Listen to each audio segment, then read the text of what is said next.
Hello, good afternoon. Welcome, everybody. We're very excited to have you here today for the third ever Procurement IQ Live webinar.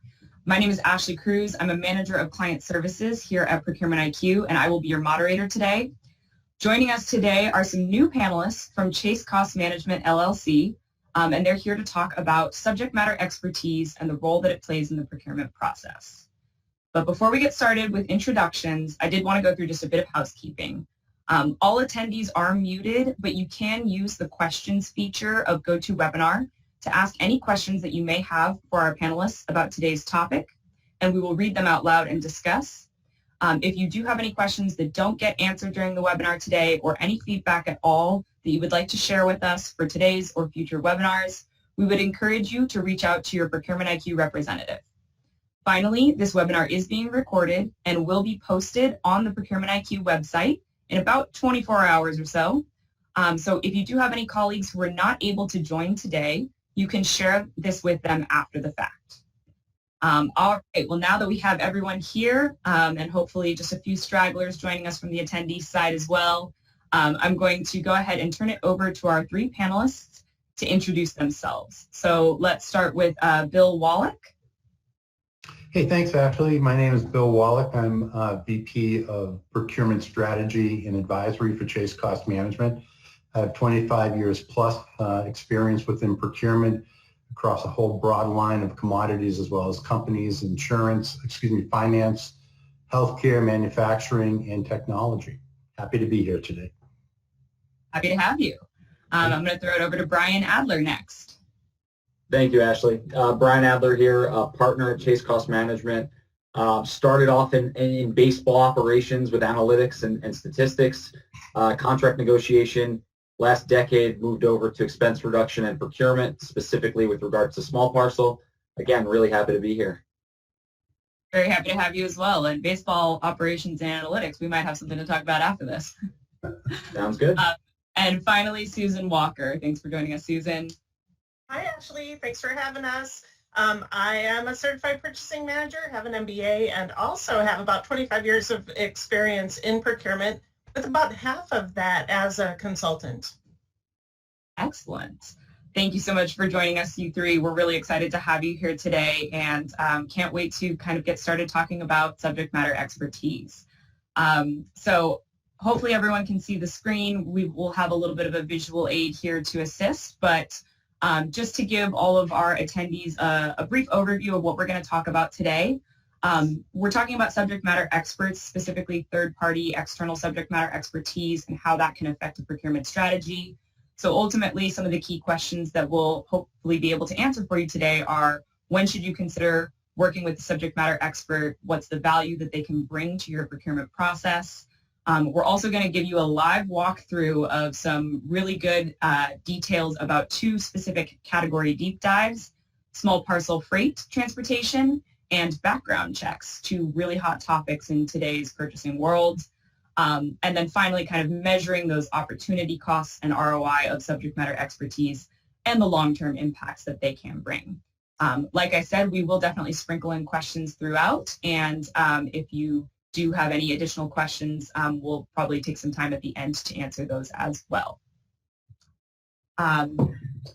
So just to kick this off, I think we wanted to start by sort of laying the groundwork for the different types of tools and resources that procurement departments may have at their disposal.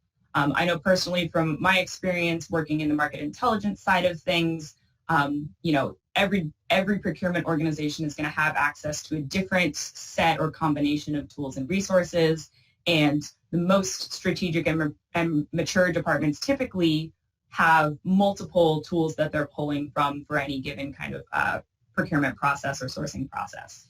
I guess we're focusing today mostly on this final bullet point here, third-party subject matter experts, or SMEs, depending on how you call it. But ultimately, I think I wanted to start by kicking it off to you guys and just asking, in your experience, how do you view the process of a procurement department deciding what combination of tools they're going to need for any given sourcing process or operation? Let me start, and then Brian and Susan, if you want to join in. I think it really depends on the procurement organization and the maturity and the expertise within it.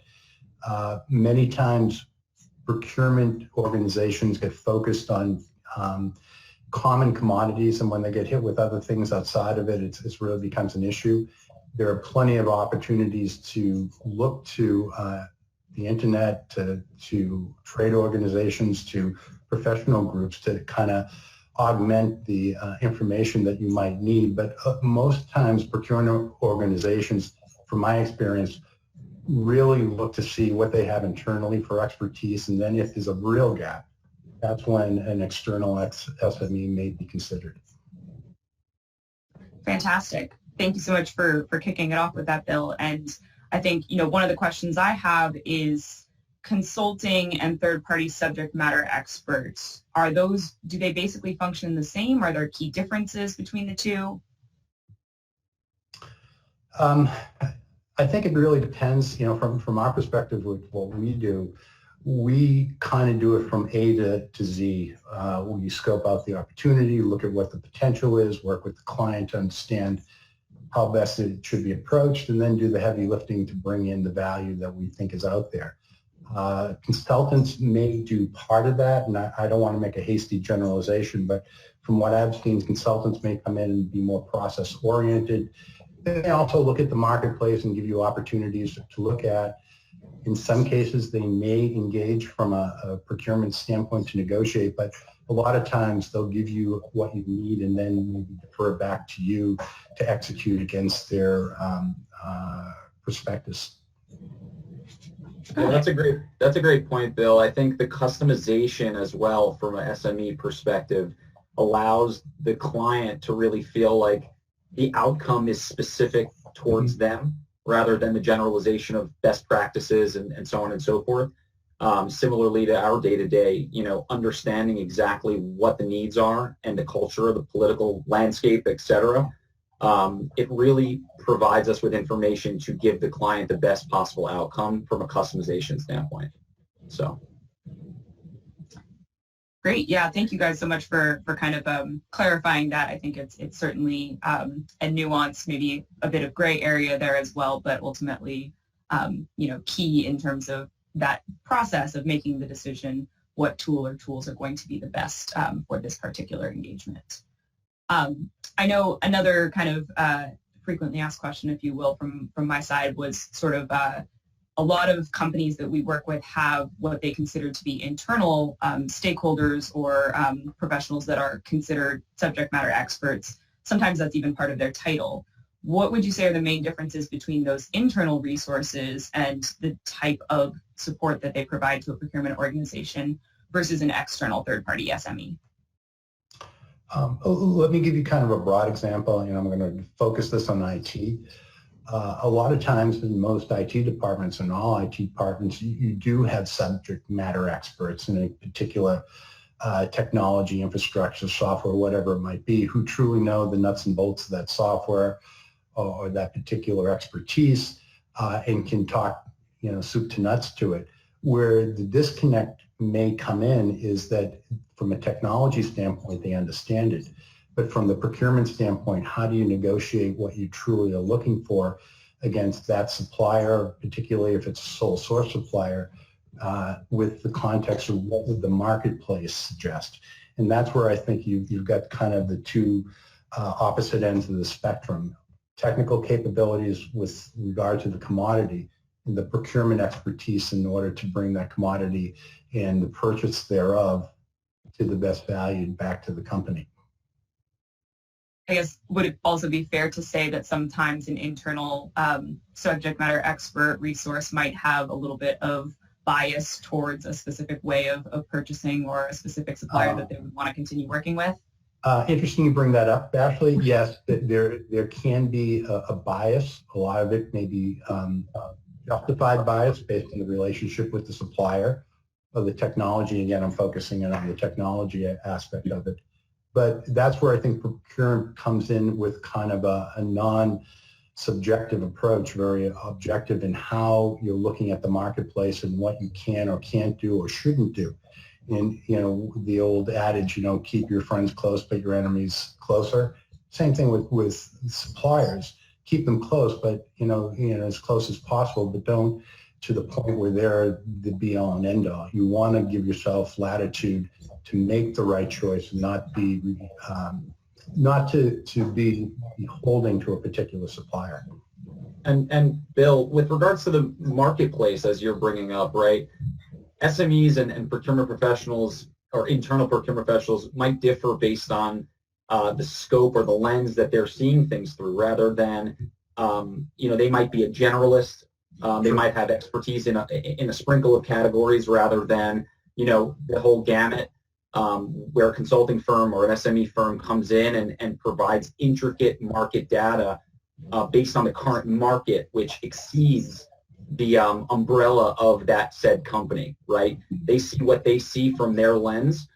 We see what we see from the lens of every single one of our clients and how they intertwine into their, day-to-day operation and their culture. So I think the value that SMEs can bring, compared to the internal perspective, is really that intricate market knowledge of understanding how, whatever you're procuring or commodity, you're procuring intertwines into your customized solution.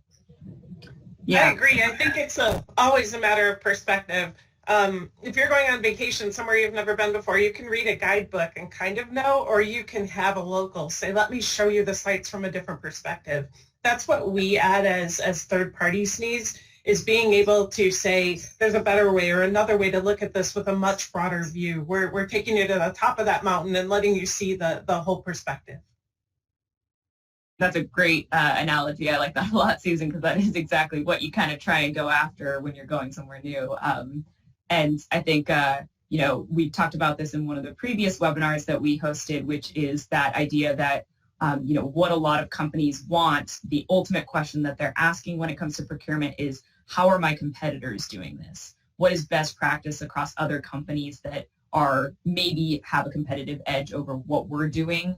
And obviously the knowledge and being able to kind of work very intricately with a couple of different, organizations that are sourcing the same thing adds that next level of, ability to answer that question ultimately.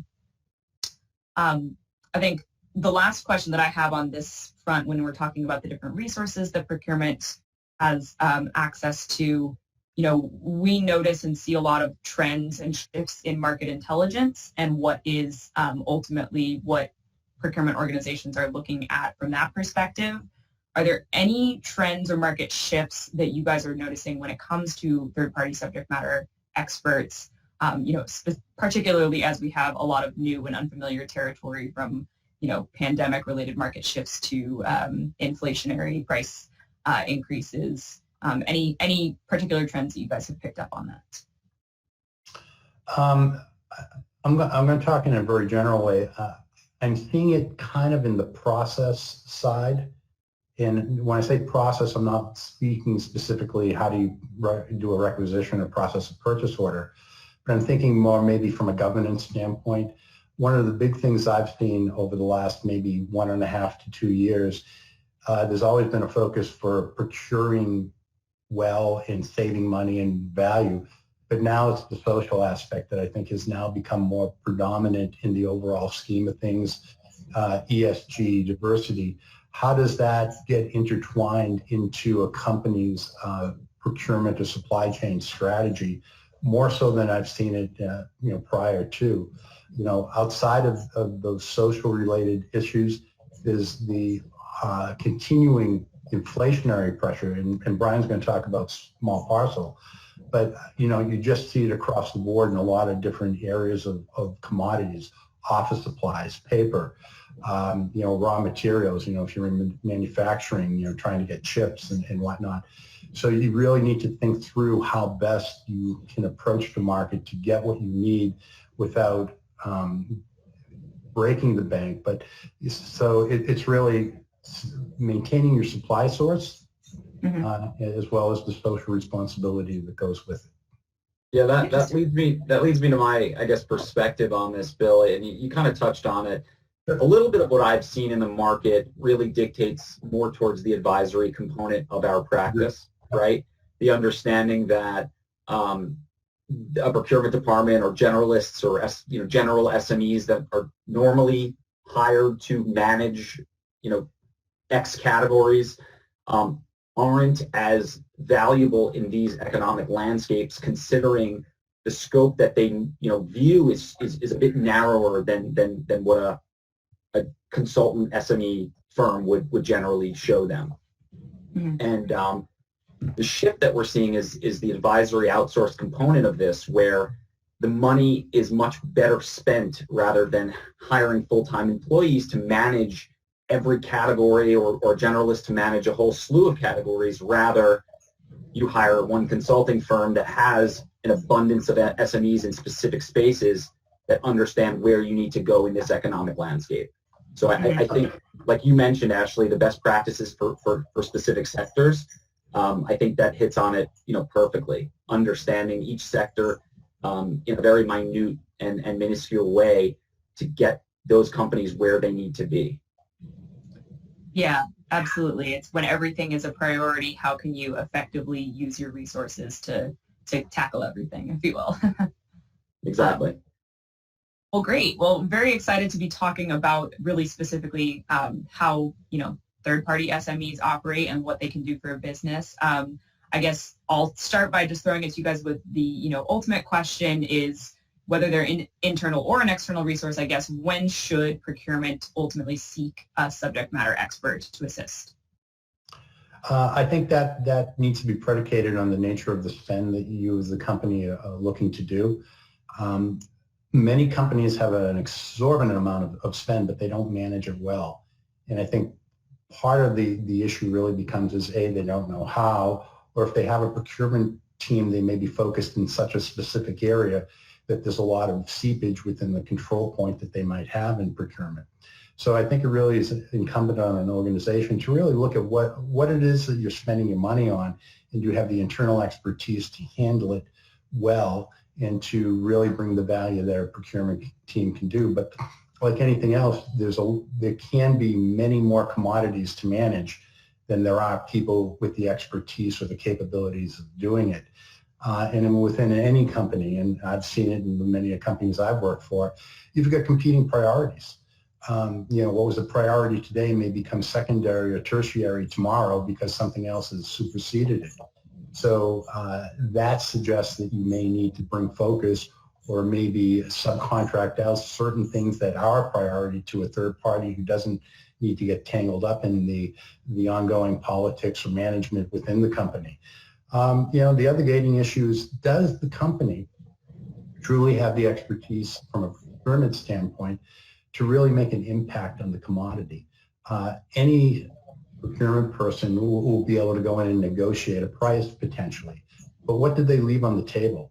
Did they certainly get the best price? Were there other value adds that could have been provided to them to make the overall deal much more attractive and much more profitable to the company?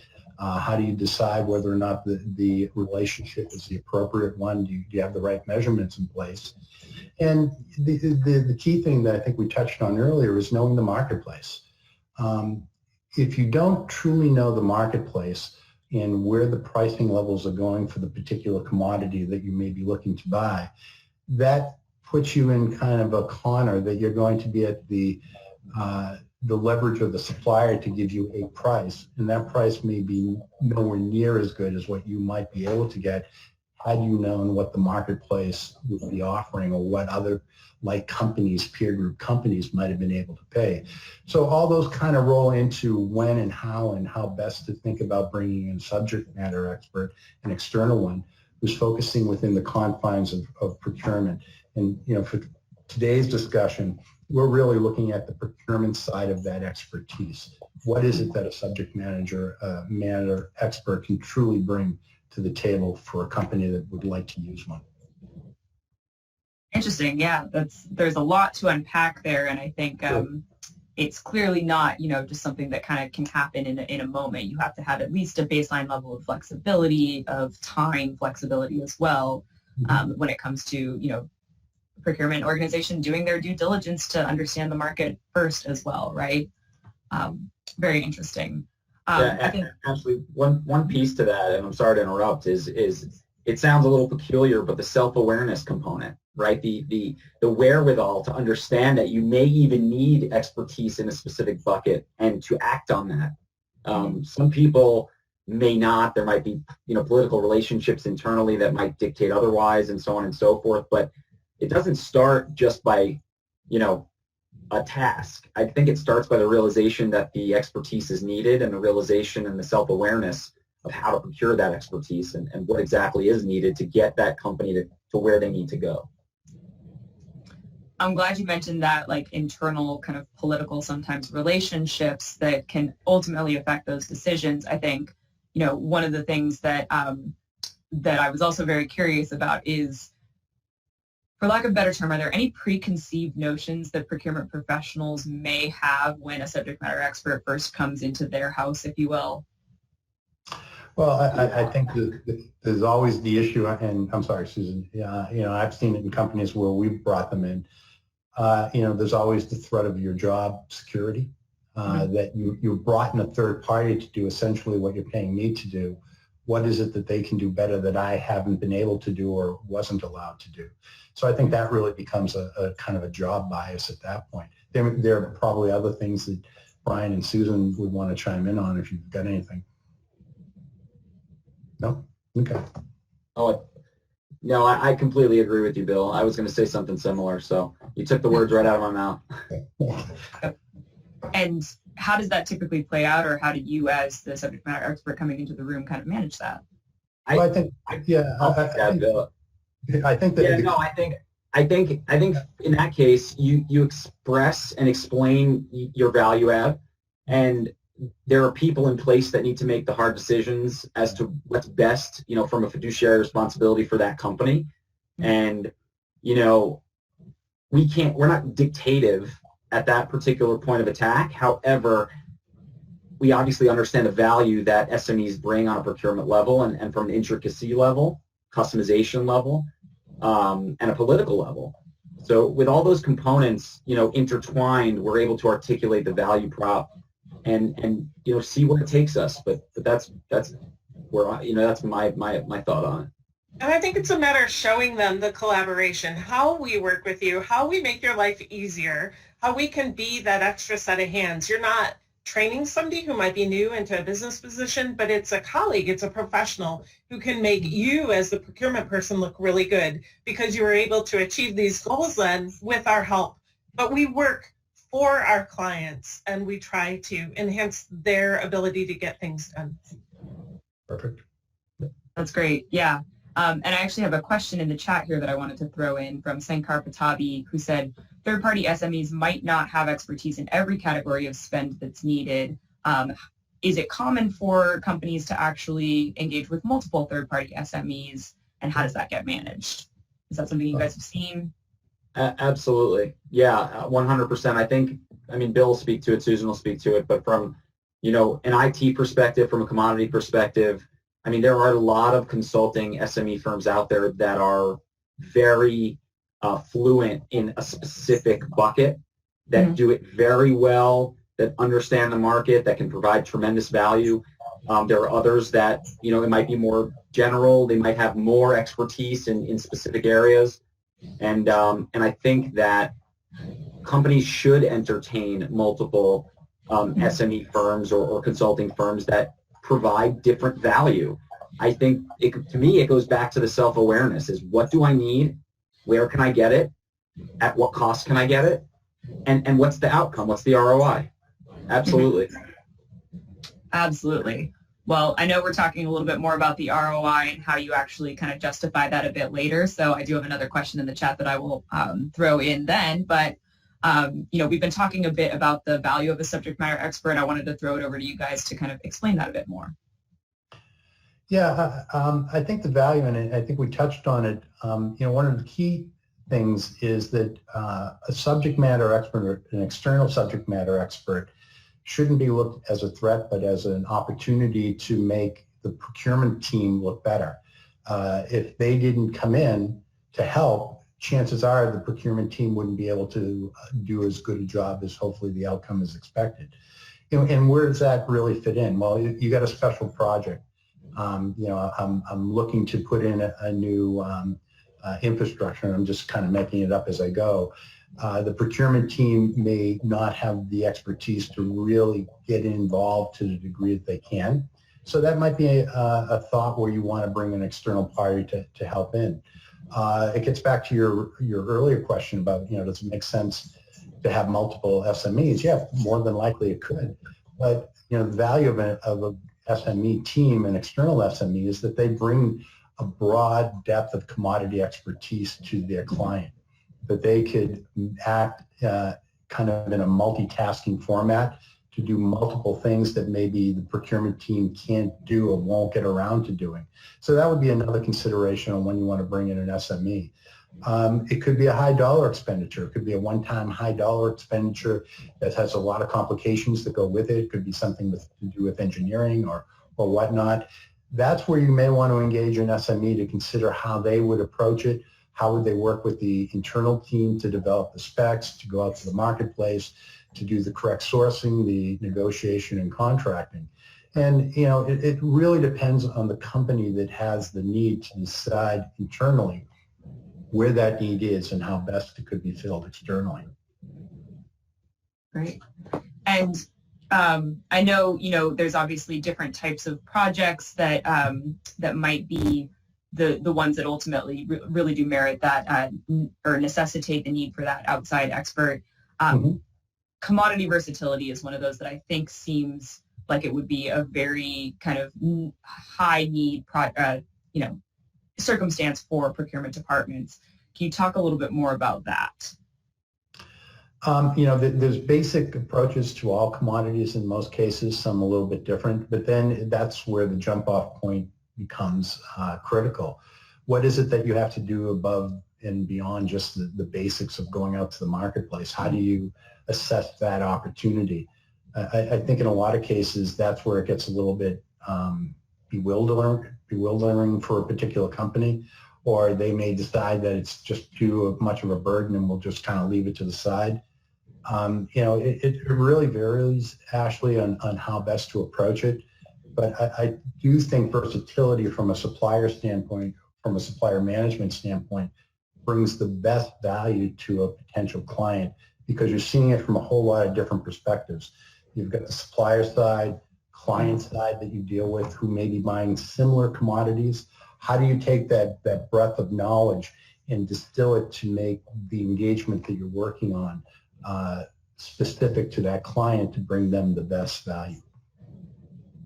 Interesting. Well, I know we wanted to dive into a couple of kind of key examples here, and the first one is small parcel, as we've said, a very kind of hot topic today. So let's see, Brian, can you tell us what we don't know about small parcel? You don't know what you don't know. And quite frankly, the current landscape, the current market is insane at this point. I mean, I'll start off, with the current situation and the understanding that, USPS, UPS, and FedEx all have come out with tremendous increases coming in 2022, because of inflation, because of supply chain issues, and even the, employment market, and so on. So the small parcel market, I think, is incredibly hot. I think everybody and anybody, especially coming out of COVID, understands that firms and companies alike are utilizing these services to get what they need out of their employees. I mean, the residential delivery is skyrocketed. People working from home, the remote component, from a retail perspective, few people go to stores anymore. I mean, a lot of the retail brick and mortars aren't as prevalent. They're more marketing ploys rather than money makers. And the way in which these vendors make their money is incredibly comprehensive. And the amount of levers that are involved in creating the price for their clients or their customers is for lack of a better way, an intertwined web. And we've seen, a tremendous amount of shift in this market, a tremendous amount of opportunity for people willing to entertain it. and this is, I think this is here to stay, quite frankly. Interesting. Quite the nugget there, I think. I know it's definitely something that I think as a consumer, we can all appreciate that as well. And, from that business perspective, I remember hearing a couple of years ago that, Amazon was the leader in offering that 2-day shipping, now 1-day shipping, and it's ultimately almost putting the bar there. It's changed from that expectation of my package will arrive within a week to it needs to be here in 2 days, which is part of what I'm sure is placing that upward pressure on the big 3 delivery, companies. I think you mentioned that there's very complex ways that those companies price out the services that they're ultimately going to, charge to a large corporate client. Can you talk a little bit more about some of those nuances, within the market pricing structure? Absolutely. So for those who are unaware of the general understanding of how these vendors, bill their service, it is generally based on the dimensional charges of their parcel, right? It's the weight, it's the zone, it's where it's going, it's the dimensions of their package, it's what service they're utilizing, what accessorial charges, and I know we'll get into it, are attached to said, parcels. Basically, the FedEx and UPS duopoly, if you will, are based off of 2 components. It's a lot of their base rates, which are the percentage off of the general freight and accessorial charges that you typically know. So first priority overnight, second day air, ground, express, etc. Or residential deliveries, fuel surcharges, address correction on the surcharge side, as well as the earned discount. Now, the earned discount is incredibly interesting. It's essentially, the more net, the more you spend, the more you save. But this is a lever where these vendors pull the wool over a lot of their customers' eyes on, with the understanding that they think they're getting a certain discount off based on their spend. However, their contract dictates otherwise.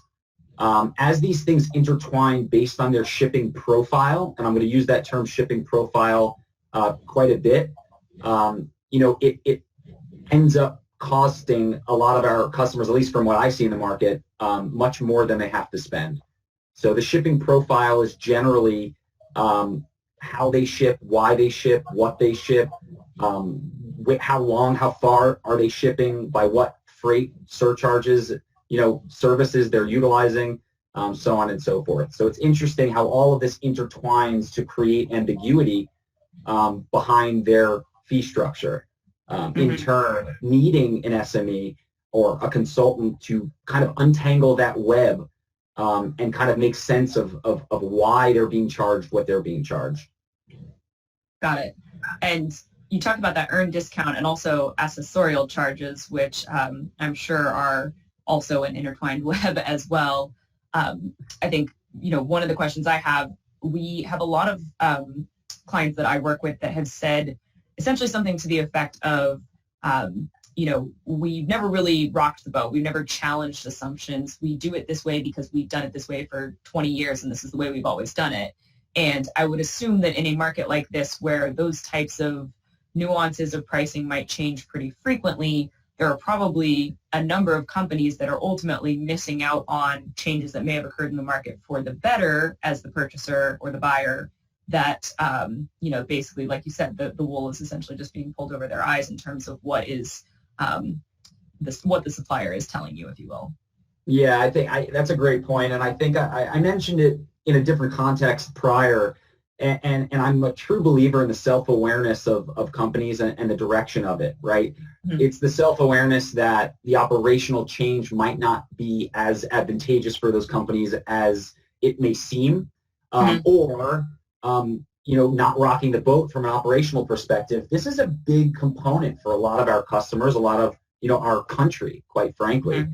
And to not necessarily make an operational change and just continue with the status quo, that doesn't always mean that you need to pay more. And I think that's where the big lapse is. I think that companies need to, in these circumstances, this is a perfect category where we're seeing 25 to 45% savings because of the lack of understanding how these vendors create their margin. Wow. It's really remarkable, and it's unfortunate because people believe that they are going to need to change the front end operation of their business rather than altering, the pricing incentive program on the back end to ensure that they're just more efficient and paying less. Yeah, absolutely. And I think, we've been kind of talking quite a bit about the big three, but obviously small parcel delivery is an area where there may be other supplier types even that some companies are looking towards, third-party logistics services or even GPOs, I guess.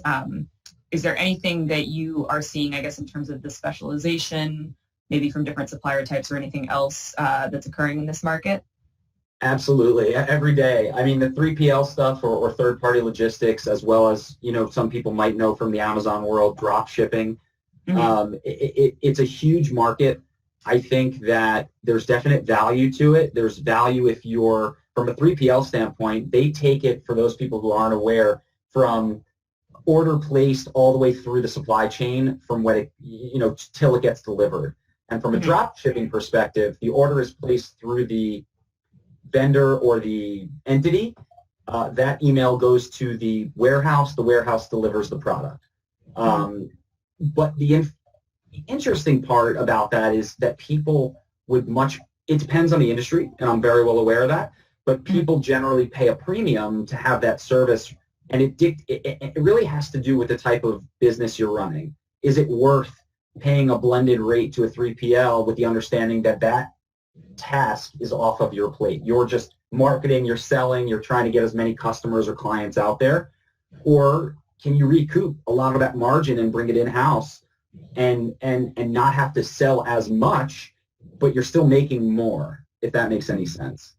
Yeah, absolutely. And I don't know if you would consider this a direct, I guess, alternative or substitute for, again, the big three, but we do have another question from Susan Davenport Downey, who asked if you can speak at all to how this is maybe affecting the small courier services market to augment those big three.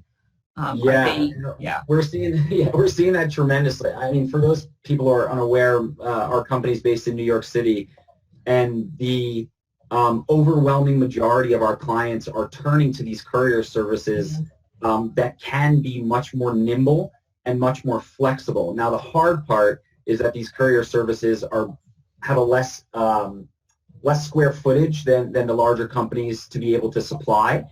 But we're certainly seeing a transition to these courier services and the ability for new players to enter the market and create, a nice niche for themselves. It all depends on what you're trying to accomplish and how you're utilizing the service, is what I would say. Fantastic. Well, I guess before we shift over to background checks, is there anything else that you wanted to share or talk about with small parcel market? I think I led off with a really big piece, and I hope that the people listening understand that starting next month and moving onward toward the end of 2022, this market is generally going to increase from a cost perspective. And from what we're seeing, there's no better time to manage this prior to these increases to ensure that the margin of whatever business you're in is covered and is protected. So, I mean, my own, I'm shouting from the rooftops type of thing, but at that same time, not a lot of people are aware as to how this market's shifting and really how it's going to cost them. So that's my little end off. Well, that definitely sounds like some good advice, and hopefully it does speak to some of the attendees who are listening here. Thank you very much for all of that really good information, detailed. I let you know before that I had done a little bit of work in the small parcel market, but I definitely learned quite a bit, especially in terms of what's going on today. I want to throw it over to Susan next to talk a little bit about background checks, another, as we say, hot topic going on in procurement right now. It is a hot topic. I think one of the interesting things about this market is that the technology is continually evolving and changing, and it makes the search process in general easier and faster.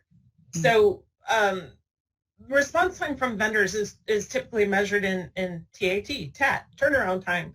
And it can be as quick as just a few minutes depending on the element of the search. And unfortunately, what sometimes slows down the TAT is human intervention. When you have to have court runners, physical people going to get data, or you're relying on third-party systems for like education and employment verifications, that can kind of slow that down. But in general, this is an area that has really been enhanced and improved so much by the changes in technology. Yeah. Are any of those technological innovations things that you see sticking around for the long term and becoming the new norm for background checks? Yes. So I know any of our folks that are listening that have expertise in human resources will say, 10, 15 years ago, a candidate would fill out an application in paper, and you had to have somebody then on your team who would transpose that data into a computer system to send it off. And it was just ripe for errors and mistakes and things like that that could happen. But now a lot of the larger screening companies are using some interfaces through smart devices, whether it's a smartphone or a tablet, to let the candidate enter their own data and be responsible for inputting that data correctly. It's a huge time saver for a number of HR departments. That's great. And I know obviously, background checks are important to any employer who's hiring, and in the kind of current environment with a lot more turnover rates and presumably more hiring going on as well, there's probably, I think, room for that kind of error, if you will, especially if companies are, open and willing to maybe source people who are going to be fully remote that are in markets they've never hired in before. What are some potential, I guess, outcomes, maybe negative outcomes that might happen if you, essentially don't know the market well enough? Yes, I think that there is a tendency to hire people thinking that, if we're going to use this job title, we're going to create a package of what that screen involves, of what elements will be screened. But if somebody doesn't know, there are major changes that are happening too. There are currently 11 states that will not allow an employer to do a credit check, an employment credit check. New York I did not know that. State does allow you to do a credit check with one exception, New York City. So you kind of need to know that. Where does this candidate live? Where are they going to potentially be working? Because you want to be sure that you're not going to be ending up with a lawsuit that could be quite costly and very time consuming. Wow, very interesting. I know we are definitely coming up on time here and have just a little more we want to cover, but anything else that you would like to speak to on the background check, Susan? I think if it's a category that your company has not looked at in a while, it's time to do that. It really needs to be keeping up with the technology that's being offered by some of the largest firms that are out there. And it's if it's been more than a couple of years, the time is ripe to have that look again. Fantastic. So I know one of the last things we really wanted to cover off on was that cost versus competency. I am seeing a lot of questions in the chat today about, how do you ultimately go about that cost-benefit analysis to decide what's that value of an SME going to be able to bring. One question in particular, and I lost who had asked it, but was, how do you go about that ROI calculation as well if it's a category you've never sourced before? Anything that you guys can speak to about that, or obviously what's on the slide as well? Sure. Like anything else, what is the client looking to do? What's the commodity in question, and what's the opportunity to bring them the value that they're looking for? How do you concoct an ROI? Well, that really, you work it in a couple of different ways. What is the client's expectation, or do they have one? What's the reality of the marketplace that you're working in for the particular commodity or service that you're looking to procure? And how do you blend that all back to what you would propose as a cost to do that? I would suggest that any of the initiatives that an SME gets into, the value that they bring both from the cost savings as well as the value added certainly will outstrip the cost to have that SME to do that. And there are various ways that the cost structures can be done. It can be done on a flat fee basis. It can be done on a pure contingency basis. Hey, if you're going to save me $1 million and you prove it, we're going to pay you X% of that. It could be on an ongoing retainer basis. But I think the bottom line will really dictate, it's the first bullet point. If you don't do the project correctly the first time, you don't really have the opportunity to make a correction after the fact. So the value of an SME is really to get you to the point of execution where the value is realized. Yeah, absolutely. I think that's a great place to end because you guys had talked a little bit about that, the potential cost of doing something wrong and not having the subject matter expertise and knowledge that was needed in order to, put a long-term contract into place or something like that. And really that sort of long-term value add as well when it comes to sort of mentoring, making procurement look good, the skill set that they may gain and grow by just, being able to kind of shadow someone who has that subject matter knowledge and potentially process oriented knowledge as well. I guess anything you guys would speak to in terms of how that kind of value, quantitative or qualitative, is ultimately sort of delivered to the company who's purchasing. Well, I think the value proposition is a much broader one than the actual savings. I think what's articulated on the screen kind of condenses it. You now have the opportunity internally to take the expertise that you learned through the SME and integrate it into the skill set of your in-house procurement team. It's also a mentoring process. An SME is an extra set of hands to take on the burden when you guys can't. It's not an indictment of the organization. And it creates a credible organization because the organization now can show and step up that they did what needed to be done and they were able to do it with the help of a third party. And finally, I think this gets overlooked a lot. An SME could be the bad cop. At the end of the day, the company has to live with the relationship. The SME may just be a temporary solution. But the SME can also be the one whose being pointed at by the fingers that they did the negotiation. And the procurement team and the company can kind of take the advantage of that to make the relationship work in their favor.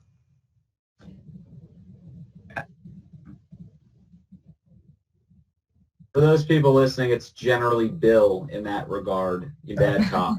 But I'm just putting it out there. Thanks, Brian.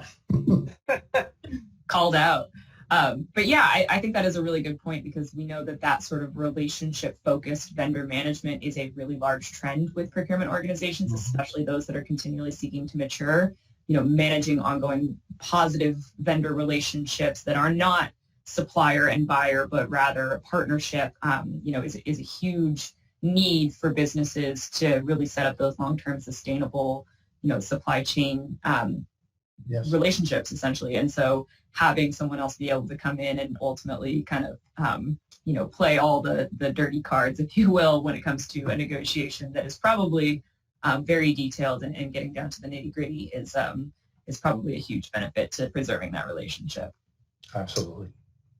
Fantastic. Well, I know we've gone just a couple of minutes over, but I want to thank you guys so much for your time today and all of the knowledge that you have been able to bring and hopefully impart to our audience here.